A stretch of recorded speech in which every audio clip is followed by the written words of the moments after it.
Welcome into the Quest Number 9 podcast. My name is Seth Warner, and on this podcast, we talk about all things Kentucky basketball from fans' perspective.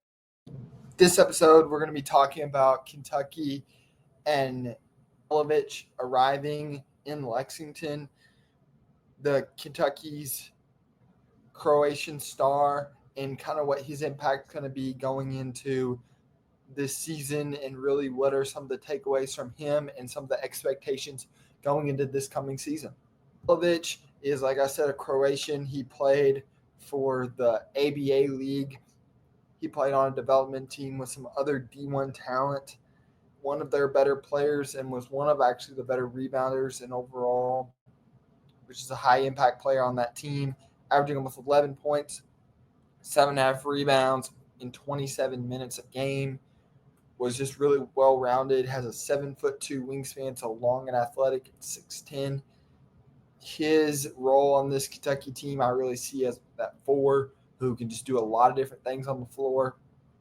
His shooting is going to be interesting to see. I think it's going to take a big jump compared to his ABA stats, especially because of the distance of the three-point line, where it's 23 feet and 9 inches for the ABA, and it's only 22 feet and 1 inch for the NCAA. He's quite a bit closer, over a foot, so it'll be interesting to see how that really affects his shot and how that improves. The American game is very different than the European game, but it's just going to take him a little bit of time, but it's especially good getting him here before the fall semester starts. Also with Jelavic, like I said, he's going to be that versatile four. His transition ability is really going to help Kentucky by his ability to just attack the rim, get downhill at his 6'11", 6'10" size in transition. As a guy with and without the ball is very dangerous in transition. Also, Jelavic has had that pro experience over the last 2 years, coming in as a 21-year-old freshman, and is just one of the most talented Europeans coming in probably the best instant impact international coming in is what he's regarded as, and is really the last piece for this Kentucky roster coming in while we still wait for Jaden Quainton's health to be fully a full go. Both those guys are definitely going to be high impact players as both of them progress into Kentucky, and we try to keep Jelavic from that food poisoning that for some of those international players, international students, can be very harmful when they're transitioning from diet and different things, not being in the same country, and just the U.S. is very different. And his playmaking skills are also going to be on display. Mark Pope has talked about in the past, his forward position is usually his most versatile player. I think Jelavic definitely fits that mold. Just a guy that can do a little bit of everything with size, length, athleticism. He's overall a very well-rounded player with good size, athleticism, and has a lot of Grant Nelson to his game, especially in transition. Good length at the rim.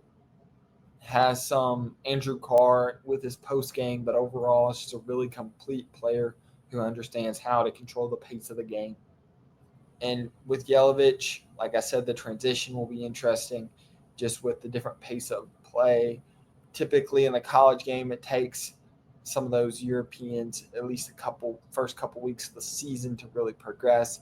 So with him, I would hope that he'll start late December, especially when Quainton is healthy. I think those two will progress on a similar timeline of when they'll be at their peaks. But I think Jelavic will struggle a little bit SEC play with some of that athleticism. But him and Quainton will be our deadly front court to end the season. Also, in the last week or so, Matt Norlander did an interview with Mark Pope with CBS Sports on their YouTube channel. I thought it was very interesting, some of the storylines and some of the takeaways. It was over an hour just hearing some of their takeaways. One of them, it was talking about Mark Pope potentially wanting them to expand to 40 games. We've talked about it. We're up to 30. After next season, we'll be up to 35 games. They're adding a game next year. But Mark Pope talked about how data and all these different things when it comes to analytics and just being able to have your teams more prepared, having even higher turnover really affect these teams compared to it used to be with having time to ramp up, and you'll see better quality play. And also he talked about the transition from college to pro, how that will be easier. It felt like he talked about how it felt like once they got to the All-Star break, it felt like he already played 2 seasons in college. Also, he talked about Otega Ole and some of the things he's taken a leap defensively with his potential as a defender. I see some similar highs with him just as one of the higher impact defenders, as a former all Big 12 defensive team player, and a guy that can just really impact the game in multiple ways, and was a big playmaker in some of the games last year, creating big steals, big blocks. And I think he'll be even more prepared to take on that challenge, as he has more dynamic playmakers, I think, around him. That's something this team has. Guys that can purely just get downhill and attack off the bounce, something that Kentucky struggled with last year and wasn't the most efficient at, or wasn't best at. And also this Kentucky team, like I was talking with Jelavic, will really thrive in the transition game, and also Jelavic will bring some post game with that. He's really methodical and patient when working in the post, and just a really good guy that can make plays out of that and also score. And also Coach Pope talked about in that interview Colin Chandler and his thoughts on his work ethic and his competitiveness. He talked about just Colin Chandler and how he's ready to compete at everything. And if there's nothing on the line, he doesn't know what they're doing. And overall, how Colin Chandler's really made improvements. And one of the other kind of storylines from this was Malachi Moreno. He talked a lot about him, about how we're going to get some high highs and low lows from Malachi this coming year. I think that's a really good example, just because this guy was one of the top centers in the country coming out this past year, but is always going to have some growing pains in this complicated Mark Pope system that when he's in the game is going to have a lot on his shoulders and just a lot to do for a young freshman like Malachi. And also something in the recruiting space, the SummerSlam Classic was this past week. We had several Kentucky targets there, Tyron Stokes and many others. Tyron was able to control the pace of the game as one of the the best player in the country. Rippy Jr., another guy we've talked about. I thought he was really dynamic in this game. Had some high highs and low lows, but it's an all-star game. It's not usually always the best for the flow. So we'll see how that ends up translating as he goes into his senior season and gets on his visit for Kentucky.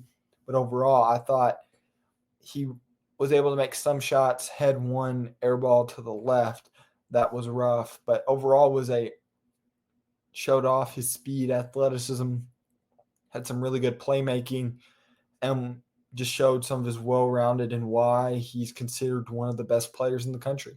And Tyron, I thought early on in the game, did a good job of not trying to force anything in these all-star games. Guys can tend to force stuff, so he wasn't too forcing of, oh, I'm going to drive now, I have to get a bucket.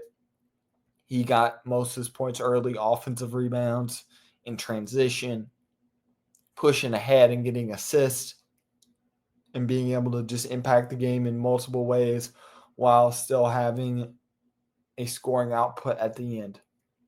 He struggled to shoot the ball a little bit from deep, but overall he was very consistent, and we know he's a capable three-point shooter. And that's all from the Quest Number 9 podcast. My name is Seth Warner. If you enjoyed this content, please like and subscribe and turn on your notifications to stay up to date for all things Kentucky basketball. We'll be putting out more content as we get closer and closer to Kentucky's season coming up October 24th is Kentucky's first official preseason game as we push closer and closer. And also go follow me on Quest09 on Instagram and Twitter to also stay up to date on when my episodes come out. And I will see you next time.